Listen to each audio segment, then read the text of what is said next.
ബേപ്പൂർ തീരത്തിന് സമീപം ചരക്ക് കപ്പലിന് തീപിടിച്ചു. സിംഗപ്പൂർ കപ്പലായ വാൻഹൈ 503-ലാണ് തീപിടുത്തമുണ്ടായത്. ഡക്കിലുണ്ടായ പൊട്ടിത്തെറിയെ തുടർന്നാണ് ഈ തീ പടർന്നത്. 22 ജീവനക്കാരിൽ 18 പേരെ രക്ഷപ്പെടുത്തി. 4 പേരെ ഇതുവരെയും കണ്ടെത്താനായിട്ടില്ല. ഇന്ത്യൻ നേവിയുടെയും കോസ്റ്റ് ഗാർഡിന്റെയും നേതൃത്വത്തിൽ രക്ഷാപ്രവർത്തനം പുരോഗമിക്കുകയാണ്. അതേസമയം എന്തുകൊണ്ടാണ് തീപിടുത്തം ഉണ്ടായത് എന്ന വിശദാംശങ്ങൾ ലഭിച്ചിട്ടില്ല എന്നാണ് മന്ത്രി VN വാസവൻ പറഞ്ഞത്. ഉൾക്കടൽ അപകടങ്ങളിൽ കേസെടുക്കുന്നത് തീരുമാനിക്കുന്നത് കേന്ദ്ര ഷിപ്പിംഗ് മന്ത്രാലയമെന്ന് മന്ത്രി VN വാസവൻ പറഞ്ഞു. അദ്ദേഹത്തിന്റെ വാക്കുകളിലേക്കാണ് നമ്മൾ ആദ്യം. സംസ്ഥാന ഗവൺമെന്റ് അല്ല ഉൾക്കടലിൽ നടക്കുന്ന ഏറെ അപകടങ്ങളെ സംബന്ധിച്ചുള്ള കേസെടുക്കേണ്ടതും അതിന്റെ നിയന്ത്രണവും കേന്ദ്ര ഷിപ്പിംഗ് മന്ത്രാലയത്തിനാണ്.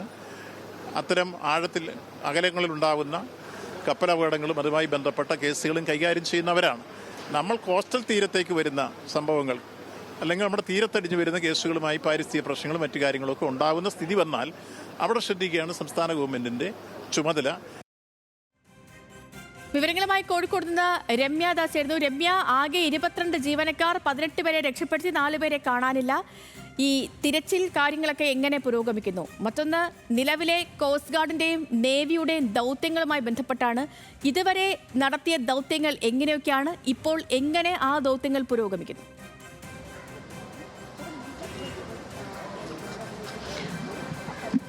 സേതു, ഇപ്പോൾ നമ്മളുള്ളത് ബേപ്പൂർ തുറമുഖത്താണ്. ഇതുമായി ബന്ധപ്പെട്ട് നമുക്ക് ഇപ്പോൾ അറിയാൻ കഴിയുന്ന വിവരം, ഈ കാണാതായ 4 പേർക്കുള്ള തിരച്ചിൽ പുരോഗമിച്ചുകൊണ്ട് തന്നെ ഇരിക്കുകയാണ്.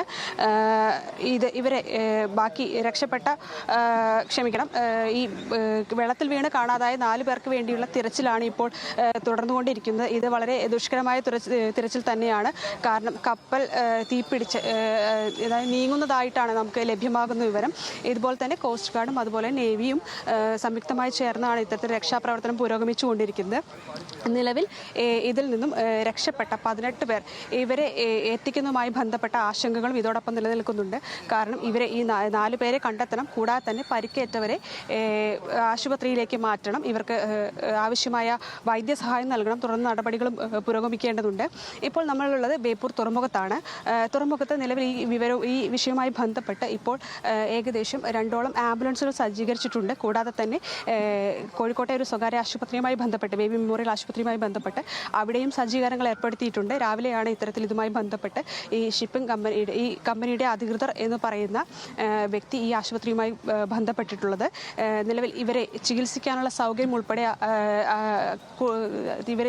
ഉൾപ്പെടെയുള്ള വിവരങ്ങൾ അന്വേഷിച്ചുകൊണ്ടായിരുന്നു ഇത്തരത്തിലൊരു അന്വേഷണം ഈ ബേബി മെമ്മോറിയൽ ഹോസ്പിറ്റലിലേക്ക് വന്നത്. തുടർന്ന് ഈ പരിക്കേറ്റവരെ ഇങ്ങോട്ട് എത്തിക്കുന്ന കാര്യത്തിൽ ഒരു തീരുമാനം വന്നിട്ടില്ല. കാരണം ബേപ്പൂരിലേക്ക് എത്തിക്കുന്ന സാങ്കേതികമായി ചില ബുദ്ധിമുട്ടുകളുണ്ട്. കാരണം ഇതുമായി ബന്ധപ്പെട്ട് ഏറ്റവും എളുപ്പത്തിൽ ഇവരെ എത്തിക്കാൻ കഴിയുന്നത് ഒന്നുകിൽ മംഗലാപുരത്തേക്കോ അല്ലെങ്കിൽ കൂടാതെ തന്നെ അഴീക്കലിലേക്കോ ആണ്.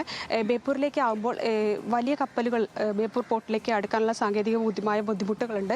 അതുകൊണ്ട് തന്നെ വലിയ കപ്പലുകളിലേക്ക് എത്തിക്കുകയാണെങ്കിൽ പുറം കടലിൽ നിന്നും ഇവരെ ഈ പരിക്കേറ്റവരെ ചെറിയ ടഗുകളിലേക്ക് മാറ്റി തുടർന്ന് വേണം തുറമുഖത്തേക്കും ഇവിടെ നിന്നും ആശുപത്രിയിലേക്ക് മാറ്റേണ്ടത്. ഇത് സാങ്കേതികമായി സമയം അതുപോലെ തന്നെ മറ്റ് കാര്യങ്ങളുമായി ഈ പരിക്കേറ്റവരുമായി ബന്ധപ്പെട്ട് നോക്കുമ്പോൾ കുറച്ച് ദുഷ്കരമായ ഈ ചികിത്സയുമായി ബന്ധപ്പെട്ട് നടക്കുന്ന പ്രവൃത്തിയാണ്. അതുകൊണ്ട് തന്നെ ഇവരെ മംഗലാപുരത്തേക്ക് മാറ്റാണ് കൂടുതൽ സാധ്യതകൾ എന്നുള്ളത് തന്നെയാണ് നമുക്ക് ലഭ്യമാകുന്നവരും. ഇതുമായി ബന്ധപ്പെട്ട് നേരത്തെ പോർട്ട് ഓഫീസറുമായി നമ്മൾ ബന്ധപ്പെട്ടിരുന്നു. അപ്പോൾ നമുക്ക് അറിയാൻ കഴിയുന്നത് ഇവരെ എത്രയും പെട്ടെന്ന് എത്തിക്കാനുള്ള നടപടികളാണ് പുരോഗമിക്കുന്നത്. കൂടാതെ തന്നെ അത് മംഗലാപുരത്തേക്ക് ആവുമെന്നുള്ളത് തന്നെയാണ് നമുക്ക് ലഭ്യമാകുന്ന വിവരം. മംഗലാപുരത്താവുമ്പോൾ ഈ വലിയ ഷിപ്പുകൾക്ക് ഈ തീരത്ത് അടുക്കാനുള്ള സൗകര്യമുണ്ട്. തുടർന്ന് ഇവരെ ആശുപത്രിയിലേക്ക് മാറ്റാനുമുള്ള സൗകര്യമുണ്ട്. അതിനാൽ തന്നെ മംഗലാപുരത്തേക്ക് മാറ്റാനാണ് സാധ്യത എന്നുള്ളത് തന്നെയാണ് നമുക്ക് ലഭ്യമാകുന്ന വിവരം. എങ്കിലും കൂടി ഇതിൽ വ്യക്തത കൈവന്നിട്ടില്ല. എങ്കിലും ഇവിടെയും ബേപ്പൂരും അതുപോലെ തന്നെ മംഗലാപുരത്തും എല്ലാ സജ്ജീകരണങ്ങളും ഈ പരിക്കേറ്റവരെ എത്തുകയാണെങ്കിൽ അവരെ ആശുപത്രിയിലേക്ക് മാറ്റാനും തുടർന്ന് ചികിത്സാ സഹായം നൽകാനുമുള്ള എല്ലാ സജ്ജീകരണങ്ങളും ഒരുക്കി ഇവിടെ ബേപ്പൂരും അതുപോലെ തന്നെ മംഗലാപുരവും കാത്തിരിക്കുകയാണ്. ഇതുമായി ബന്ധപ്പെട്ട കൂടുതൽ വ്യക്തതകൾ കൈവരേണ്ടതുണ്ട്. കാരണം ഈ പരിക്കേറ്റ ഈ 18 പേരെയും അതുപോലെ തന്നെ കണ്ടെടുക്കാനുള്ള ഈ കാണാതായ 4 പേർക്കും വേണ്ടിയുള്ള തിരച്ചിലും തുടരുകയാണ്. ഇവരെ കണ്ടെത്തിയതിനു ശേഷമായിരിക്കും ഇത്തരത്തിൽ ഇവരെയും അങ്ങോട്ട് എത്തിക്കുക എന്നാണ് ലഭ്യമാകുന്നത്. രമ്യ, ഇതിപ്പോ നമുക്ക് മനസ്സിലാകുന്നിടത്തോളം 157 കണ്ടെയ്നറുകൾ, ഇതിൽ അപകടകരമായ കണ്ടെയ്നറുകളാണ് 157. അതിൽ ലിഥിയം ബാറ്ററി ഉൾപ്പെടെയുള്ള കാര്യങ്ങളൊക്കെ ഉണ്ടെന്ന് പറയുന്നു. അപ്പോൾ ഇപ്പോഴും തീ ആളിപ്പടരുന്നുണ്ടെന്നാണ് നമുക്ക് ലഭിക്കുന്ന വിവരം, അല്ലേ? അപ്പോൾ അവിടെ തീ അണയ്ക്കാനുള്ള ദൗത്യം എങ്ങനെയാണ് പുരോഗമിക്കുന്നത്? അവിടെ നിന്നും കിട്ടുന്ന ഗ്രൗണ്ട് റിപ്പോർട്ട് എന്താണ് ഇപ്പോൾ നമുക്ക്?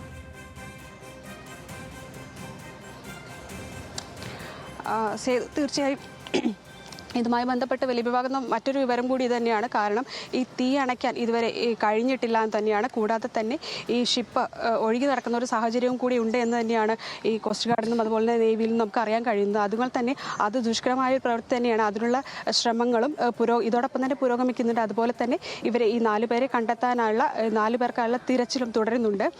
ഇത് തന്നെയാണ് അവിടെ നിന്ന് ലഭ്യമാകുന്ന വിവരം. ഈ 4 പേരെ എത്രയും പെട്ടെന്ന് തന്നെ കണ്ടെത്താൻ കഴിയുമെന്ന് കേരളത്തിലെ മത്സ്യത്തൊഴിലാളികൾക്ക് ആശങ്ക വേണ്ടെന്ന് അദ്ദേഹം പറയുന്നു. ഇപ്പോൾ ഈ തുടർച്ചയായി ചരക്ക് കപ്പലുകൾ കേരളത്തിന്റെ ഈ അതിർത്തികളിൽ കത്തുന്ന സാഹചര്യമുണ്ട്. മത്സ്യത്തൊഴിലാളികൾക്ക് വേണ്ടി പുതിയ സാഹചര്യത്തിൽ എന്തെങ്കിലും പ്രത്യേക ജാഗ്രത നിർദ്ദേശം അടക്കം പുറപ്പെടുവിച്ചിട്ടുണ്ടോ സർക്കാർ?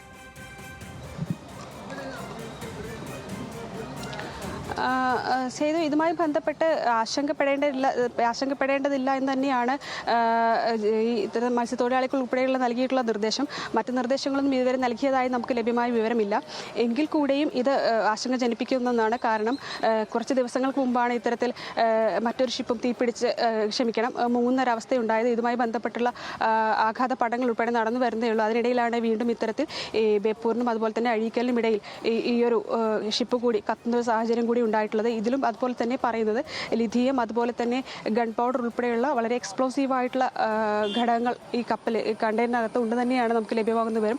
ഇത്തരത്തിൽ ഇത് തീ അണയ്ക്കേണ്ടതുണ്ട്. അതുപോലെ തന്നെ ഇത് ഇതാണ് ആശങ്കപ്പെടുത്തുന്ന ഒരു കാര്യവും. ഇപ്പൊ ഈ പറഞ്ഞ പോലെ acid, lithium battery, gun powder ഒക്കെ തുടങ്ങിയ അപകടകരമായ വസ്തുക്കൾ ഈ കണ്ടെയ്നറുകൾക്കുള്ളിലുണ്ട് എന്നുള്ളതാണ് ആശങ്കപ്പെടുന്ന ഒരു കാര്യം. ഇത് 157 കണ്ടെയ്നറുകളിലാണ് ഇത്തരത്തിലുള്ള സംഭവങ്ങൾ ഉള്ളത് എന്ന് പറയുന്നു. ഇപ്പോൾ നമ്മൾ ഈ ദൃശ്യങ്ങളിൽ കാണുന്ന പോലെ ഇതേ അവസ്ഥയിൽ തന്നെയാണ് ആ കപ്പലിൻ്റെ നടുഭാഗത്തായുള്ള ആ ഒരു തീ.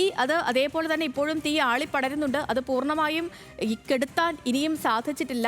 അവിടെ ദൗത്യം പുരോഗമിക്കുകയാണ്. കോസ്റ്റ് ഗാർഡിൻ്റെയും നേവിയുടെ നേതൃത്വത്തിൽ അവിടെ ദൗത്യം പുരോഗമിക്കുന്നു.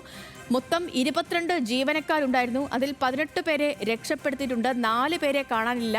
അതായത് നിലവിൽ ലഭിക്കുന്ന വിവരങ്ങളനുസരിച്ച് ഈ കപ്പലിൽ തീപിടുത്തം ഉണ്ടായ സമയത്ത് തന്നെ, ഈ വെസലിൽ ആദ്യം തീപിടുത്തം ഉണ്ടായ സമയത്ത് തന്നെ തീ കെടുത്താനായുള്ള ദൗത്യത്തിലൊക്കെ ഏർപ്പെട്ടിരുന്ന 4 പേരെയാണ് ഇപ്പോൾ കാണാനില്ല എന്നുള്ളൊരു വിവരം നിലനിൽക്കുന്നത്. അവർക്കായുള്ള തിരച്ചിലും പുരോഗമിച്ചുകൊണ്ടിരിക്കുകയാണ്. ബേപ്പൂർ തീരത്തിന് സമീപമാണ് ഈ ചരക്ക് കപ്പലിന് തീപിടിച്ചത്, വാങ്ഹായ് 503. അങ്ങനെ അവിടെ ദൗത്യം പുരോഗമിച്ചുകൊണ്ടിരിക്കുന്നു. നിലവിലെ അപ്ഡേറ്റുകൾ നൽകുകയായിരുന്നു രമ്യ.